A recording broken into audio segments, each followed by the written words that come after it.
Hello everyone, welcome back to Final Fantasy XIV.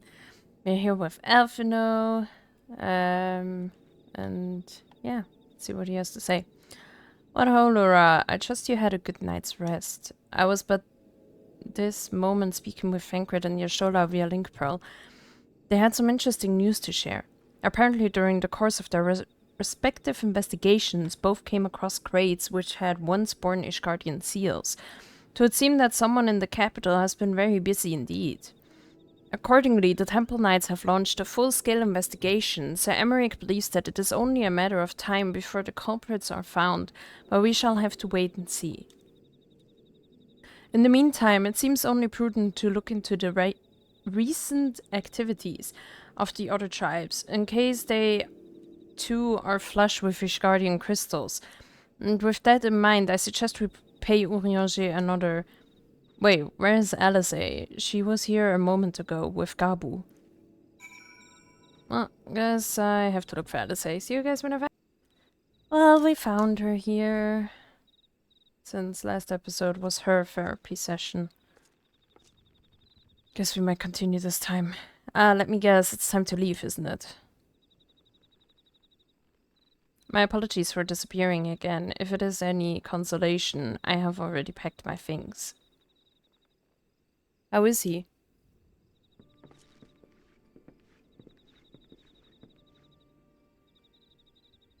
Brother, Commander Bluden, something tells me you are not solely here out of concern for his welfare. But to answer your question, there has been no change. He will not speak or eat. I'm not even sure if he slept. If he did, he seems none the better for it. He just shuffles about with that same expression on his face. You will look after him, won't you, Commander, and treat him with every kindness. He's still in there, I know it. Beneath the anguish and the despair, he's still fighting with all his heart. He deserves to be given that chance until he comes back to us. Until we know for certain what has become of him. Aye, you needn't worry. If he hadn't risked his neck to warn us and help you secure the better part of the crystals, this could have turned out a damn sight worse than it did. We'll not soon forget that, and nor will Maelstrom Command. Aww. I'm so sorry, Gabu, I truly am. You should never have been made to, and I know I cannot possibly understand. Mayhap there is nothing I can do or say. The pain, the anger, the helplessness. Hold fast to the memories of better times. Remember them as they were. When it hurts so much your heart feels fit to burst, let it burst. Let it burst and fill up again with your love for them. Never ever forget. Come along, little one. I will remember them, and you, Alice, thank you. She fixed him. Nice.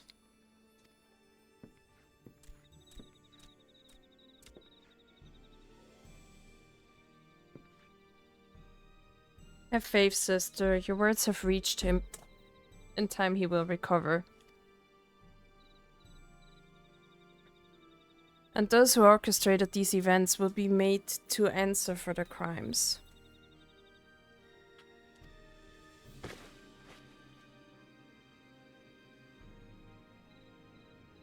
I thought she passed out.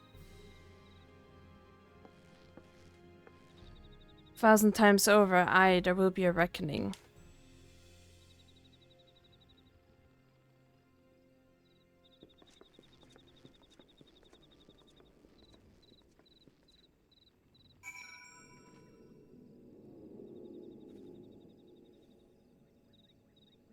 Alright, guess we're gonna meet Urianger at the Waking Sands. See you guys there. Right, we're back at the Waking Sands. We have heard the glad tidings from Ogomoro, my friends. By the grace of the 12 and your most valiant efforts, the people of Limsolominsa may rest easy. I should like to think so, yes. Though we failed to prevent the Lord of Crags from manifesting, we did succeed in weakening him, enabling our friend to dispatch him before the Warriors of Darkness could make matters worse. It was by no means an unmitigated success, but it will have to suffice. Then let us speak of another matter, one which weigheth heavy on my lady's mind. As thou didst request, I sought out the Garen oracles that we might better understand the aims of the warriors of darkness. Though their copious use of allegory defieth any single interpretation, oh my gosh, the oracles paint the most disturbing picture, one of worlds parallel to our own, apart yet linked, reduced to ruin with every umbral calamity. 7 times have they succeeded. Then of 10 and 3, only 6 worlds remain. Aye, all is as my lady Minfilia spake unto thee? As for what becometh of these reflections when they and the source are rejoined? Frail flesh undone in umbral fires, each soul surrendereth to her call, to flow unto the endless sea, there to endure as one and none. Then if the warriors of darkness succeed, everyone in their world will die. In essence, aye. The verse speaketh of the renunciation of the flesh and subsequent return to the life stream.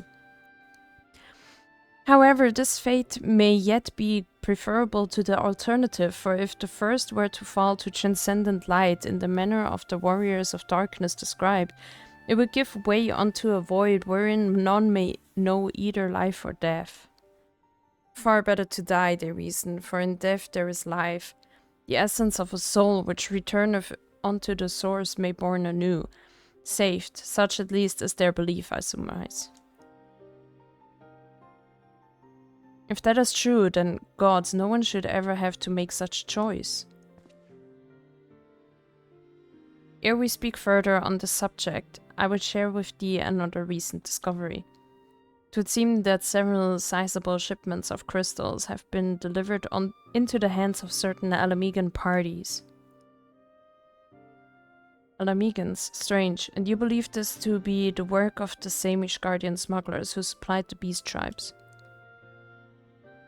I know beyond a shadow of a doubt, unless thou wonder at their motive, I would remind you that the Asians did once attempt to bring about the summoning of Relgor. The individuals who took receipt of these shipments are refugees belonging to a group devoted to the cause of Alamegan liberation. It may also interest thee to know that their Ishgardian suppliers appear to be none other than the remnants of Eileen Royal's network of spies. Surely you jest, and yet it is not so surprising. Bereft of leadership and hunted by the Alliance, I can well imagine such villains being desperate enough to conspire with the Asians, assuming they even know or care who their new employers are.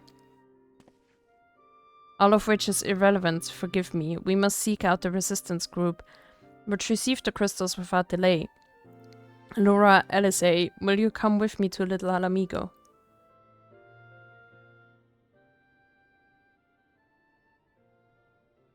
Yes, of course.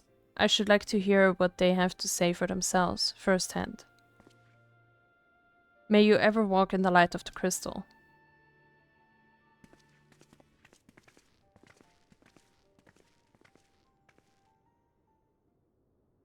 Well, that's something. Aphino, LSA, Laura, are you free listening? Good, I have tidings. The Temple Knights raided the smuggler's warehouse less than an hour ago. A cursory interrogation of the prisoners yielded confirmation that they were in the employ of, and I hope you are sitting down, a man in black robes. Then you have them and the crystals too. But few remained, aye. Regrettably, it would seem they dispatched one final shipment in the hours before we struck. It was bound for Little Alamigo, we are told, where it will be received by members of a local resistance group. Since Sir Emeric's men no longer have need of my services, I have a mind to head that way. Oh my god. I can't speak. As do we. By happy coincidence, we learned of the shipments but a few moments ago. And Darrow was thinking I might finally be one step ahead of the Warrior of Light and her little helpers. Wait a moment, there's more. And I defy you not to be surprised by this revelation. The leader of the Ishgardian smugglers was formerly in the employ of one Eileen Royale, the infamous Ivy herself. Once again, Fancred, I fear I must inform you that... Fancred, with whom else have you shared this information? About the smugglers? No one. As I think I mentioned, the raid was less than an hour ago. I was planning to contact your Shola next, but is there someone else you would have me notify first? No, there isn't.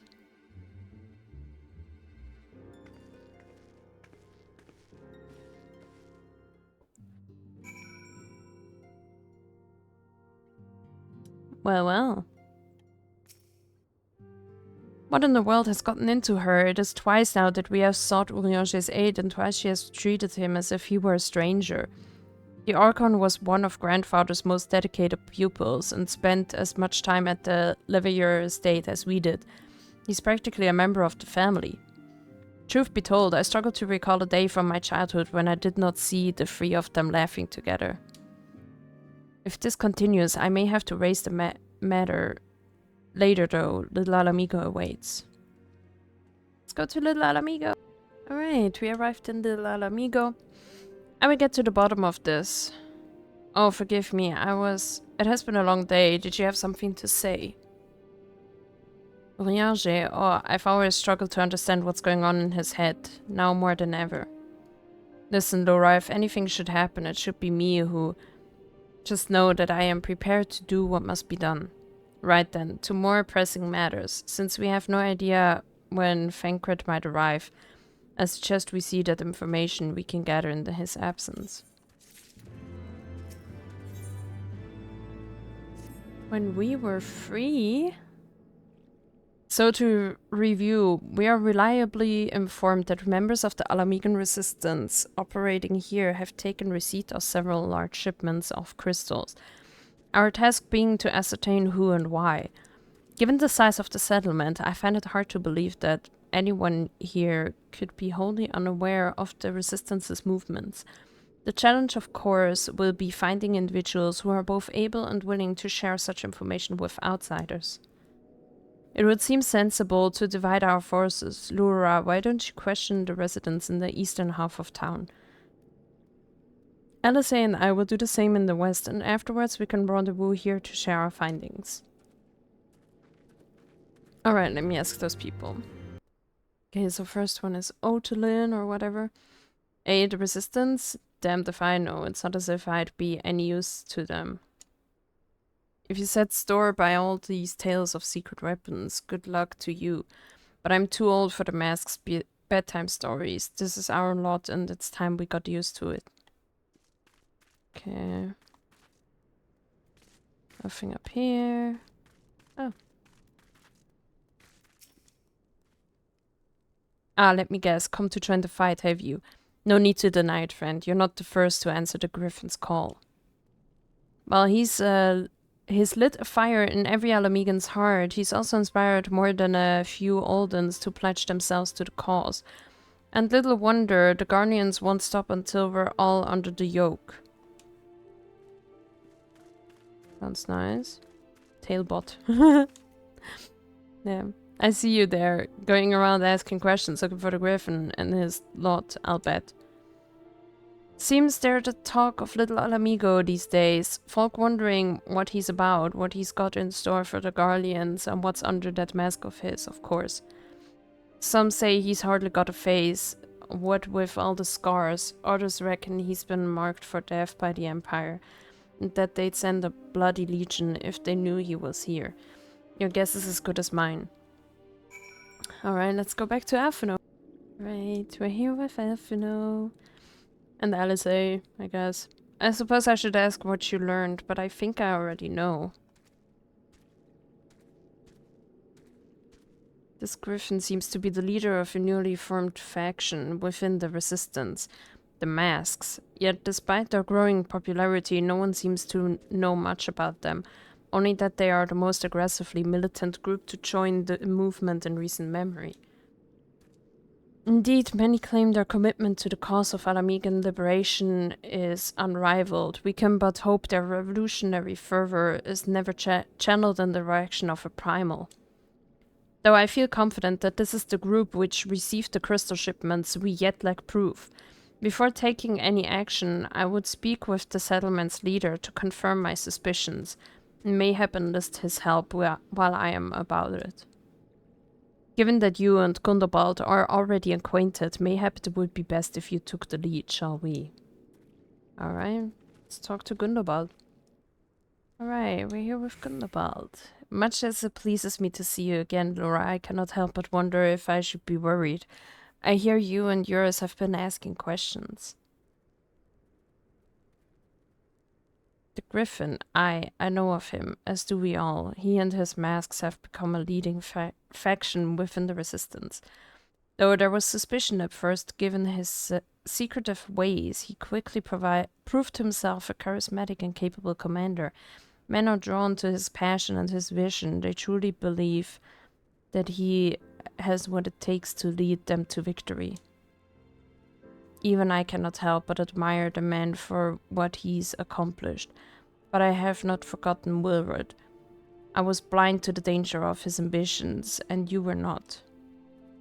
The Griffin will soon deliver a speech to our people at the sunken temple of Karn. Whoops. Go and see him with your own eyes. Weigh his words with your own heart. How convenient. 'Tis but a pity Fenkred is not here to join us. You two go on ahead. I shall stay behind and wait for him. Alright, let's go. Alright, we're here with Alphino. Has it begun already? I hear voices coming from within.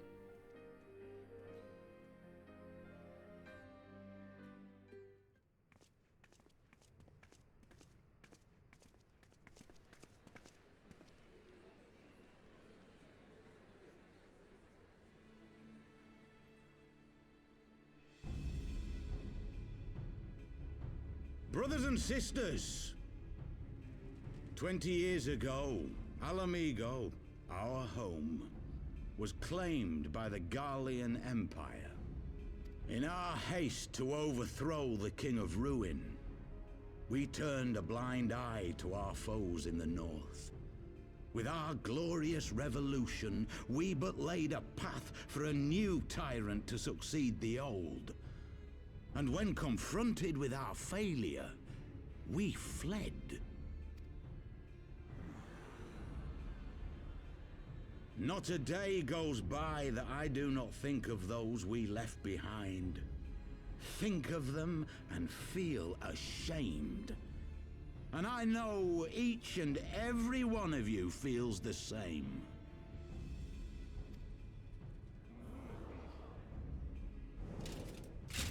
We abandoned them, our own flesh and blood, to labor till their backs gave in and their breath gave out, building the twisted steel ramparts which now mar our once majestic mountains.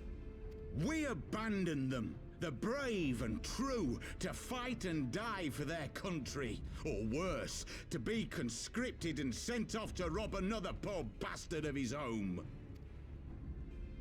We abandoned them, the meek and powerless, to bow and scrape when the Garleans pass, to sully themselves that they might live to see another day of misery. The Black Wolf may be dead, but a new Imperial Viceroy reigns in Alamigo now. A beast, not a fraction as merciful. You all know the Eorzean Alliance will do naught to oppose him. For all their promises and platitudes, they will not act if there's no profit in it. Only we can free our brothers and sisters from the Empire's tyranny, my friends. Only we have the courage to stand and fight. They have imprisoned us. They have enslaved us, and they have murdered us, but no more! Blood demands blood, and the Garleans shall pay for every drop they have spilt upon our lands. This I promise you, for we have a power within us, my friends. A power befitting our pride, our righteousness. Only join us, and we shall grant you the means to unleash it, and together we shall see the Alamegan standard raised over the mountains of Gia Arbania once more!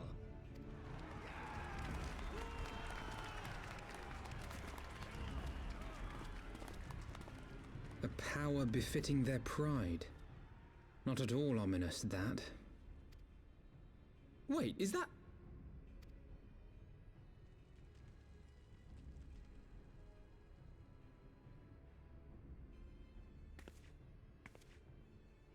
What are you two doing here? I could ask you the same thing.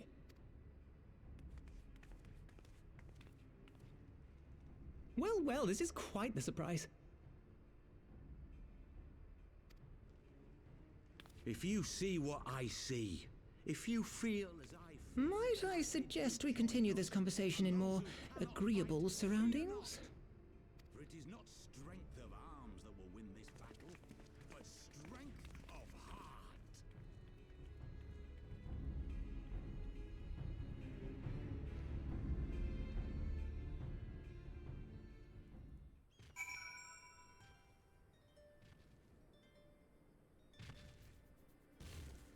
Well, well, finally found Papalymo and Yda. Words cannot express how glad I am to see you both alive and well. And you, though it was pretty obvious and Laura would be fine. The Crystal Braves never had a realistic chance of capturing any of the Scions, divided as they were and distrusted by the better part of Eorzea. But if you truly believe that, forgive me, what exactly have you two been doing all this time?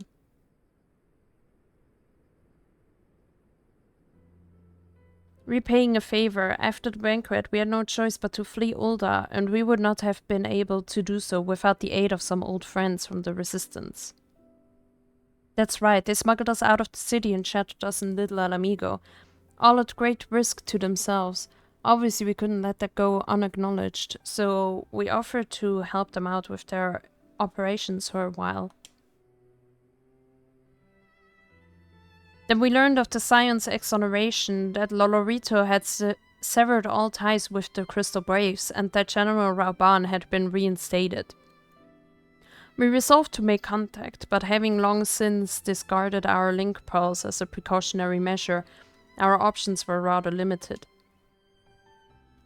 To make matters more complicated, we were embroiled in a delicate operation at the time, leaving me with little choice but to entrust a letter to a courier. I gather from your puzzled expressions, however, that you never received it.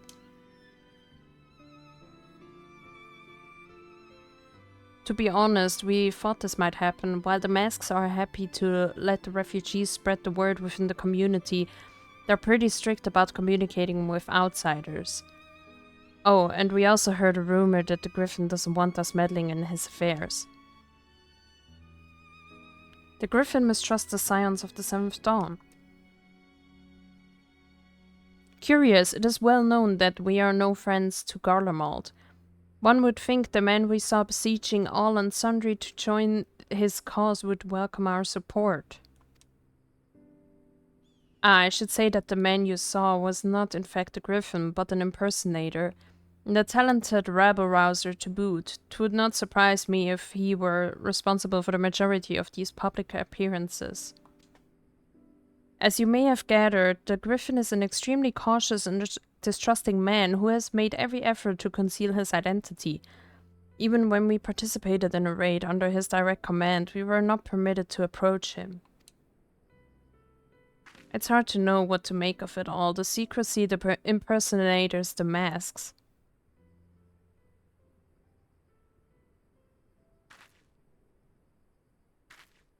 Well, it's not as if I'm making all of you wear one and mine only covers half my face, it's completely different.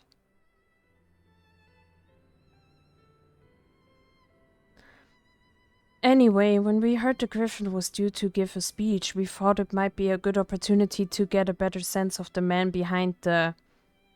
to get a better sense of the man. For all the good it did.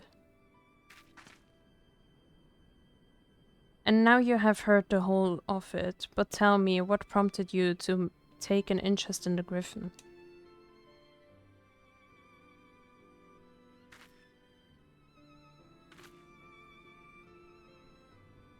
Summoning? You're not serious, I can't believe it.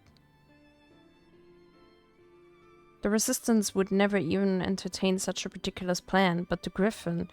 Well, the man is an enigma. I cannot say with any confidence that he would or would not do.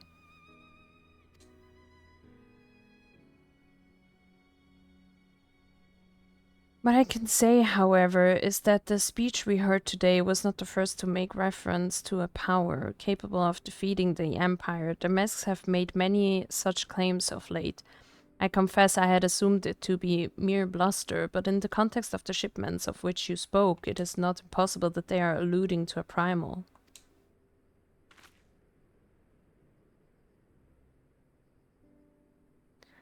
Whatever it is, we'll find out together, and if anyone tries to stop us, they'll answer to me.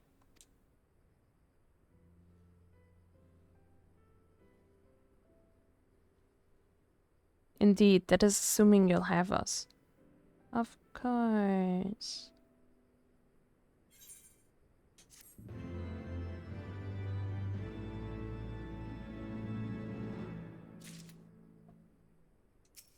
Well... If, as you suspect, the Griffin is indeed plotting to summon a primal, we must needs obtain confirmation while there is yet time to act. To that end, I propose we question his double. Given his role as the group's de facto mouthpiece, I should not be surprised if he were one of the Griffin's closest associates. And while he may not be aware of the most sensitive details, he can probably tell us the mask's plans in broad strokes. Like the man whom he impersonates, however, he is wary of outsiders. He will not expose himself without a suitable incentive. My plan is as follows. You and Alphino will pose as adventurers fallen on hard times. Inspired by his words to take up arms for a noble cause, Yda and I, as members of the Resistance, will recount tales of your past achievements and testify as to your usefulness in the struggles ahead. With your enthusiastic assurances still ringing in his ears, he will decide to welcome you in person, and we will arrange a meeting. You will need to look the part that we might maintain the charade. Until we have him cornered at least. Here, this should be enough to purchase suitable garments from Tablebot, and to have him rub a respectable amount of dirt on them for good measure. Any questions?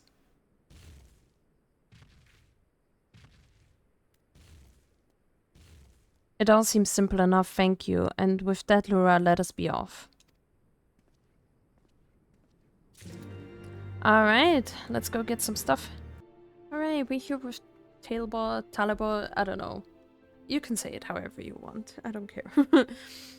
Hey, you want to buy what? I don't know what you're up to, but I want no part of it.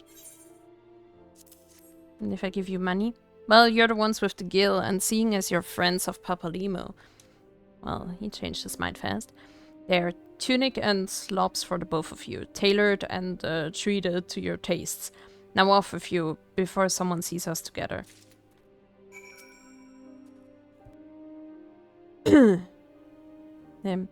Clothes maketh the man, as they say. Right then, I will go and change and see you at the spot Papalymo marked on your arm maps. Alright, let's do that too. So once again... clothed in those weird thingies. Well, look at us, a pair of down-at-heel adventurers seeking a chance to recapture past glories. Yes, this should suffice. And now we play the waiting game. Nice.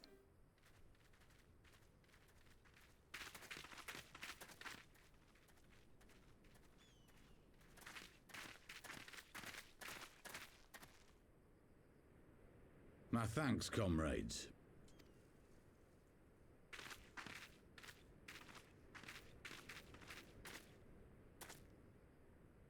You must be the esteemed adventurers of whom I've heard so much. I understand you have taken an interest in our cause.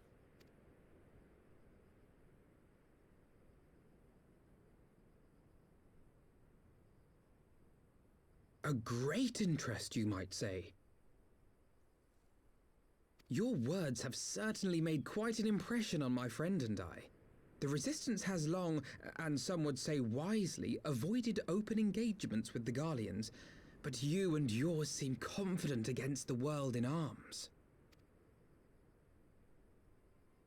I can only assume you have good reason to be so bold.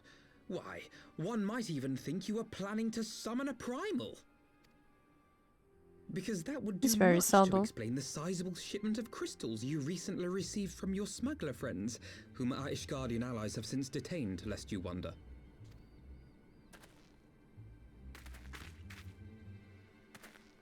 I'd like to hear more about the Griffin. The real Griffin. Your performance earlier didn't fool us. Ah, the famous scions of the Seventh Dawn. I should have known better than to think I could conceal the truth from you lot. You are right. I am not the Griffin, but I speak with his voice, and it was at his behest that we procured those crystals.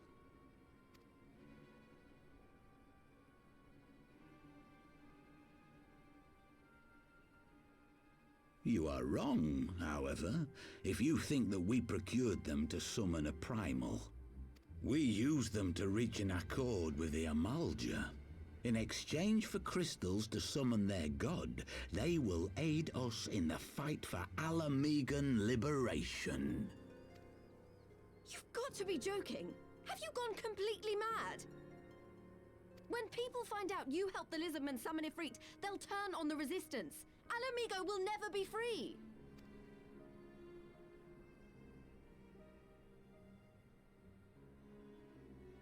This isn't a fairy tale, girl. We don't have the luxury to play at being honorable heroes.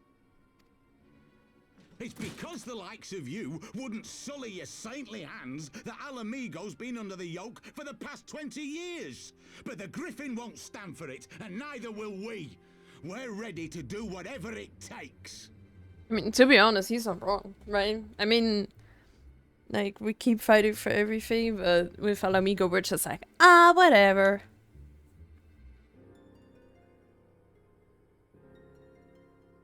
So, I mean, they have to kind of figure it out themselves. What proof do you have of this arrangement with the Amalja? What? Aside from a lack of crystals? None. But the beastmen have a great big pile of the things if you fancy looking. You might want to hurry, though. It'll not be long before they summon their god. Search our camp if you don't believe me. We have naught to hide.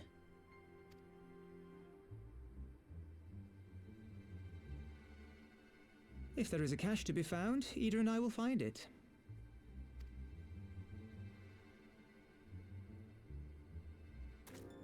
Then let us be off.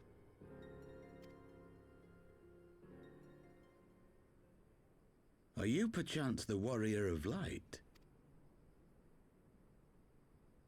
What, me? Aye, I thought so. You should know that a great many who have joined us did so because you saved them.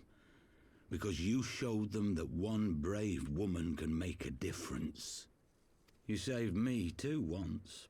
Helped a friend over in Quarry Mill make some medicine I needed. But that was a lifetime ago. On behalf of my brothers and sisters, I thank you. You gave us hope where there was none, courage and strength when all was lost. We shall not squander your gift.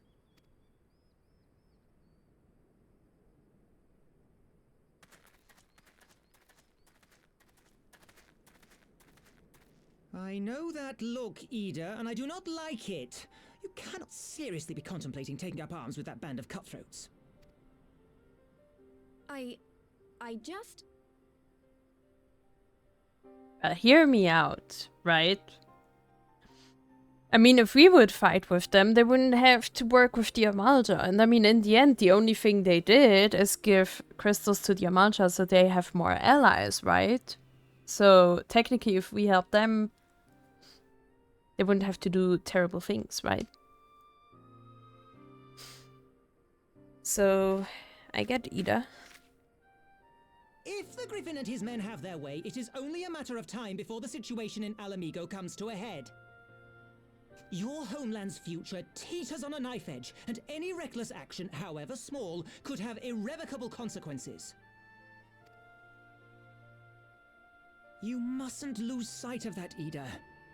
When the time comes, we must all make our choices, but we must do so in full possession of the facts. Now, let us away. There is work to be done. What is his issue, man? I mean, we help out everywhere else, right? I mean, there were huge battles and everything. Everything escalated like crazy. I still helped them. I mean, it's about their homelands and everything. I don't get it. Papalymo, he said, do you remember? Forgive me, you cannot be expected to recall every name and face, and besides, it's not as if it matters. I have long admired how you live in the present, how you focus on the problems at hand and always keep moving forward. So let us keep moving forward together, Lura. We must find and secure those crystals. This is no time for looking back. Give me the money. Alright. But we're gonna continue in the next episode. Thank you so much for watching. Please leave a like if you like what you see, and obviously subscribe if you would like to see more. I try to upload every single day. So far the schedule is Monday till Friday is Final Fantasy XIV, and Saturday and Sunday at the moment is Assassin's Creed 2. And yeah, thanks again for watching, and bye bye!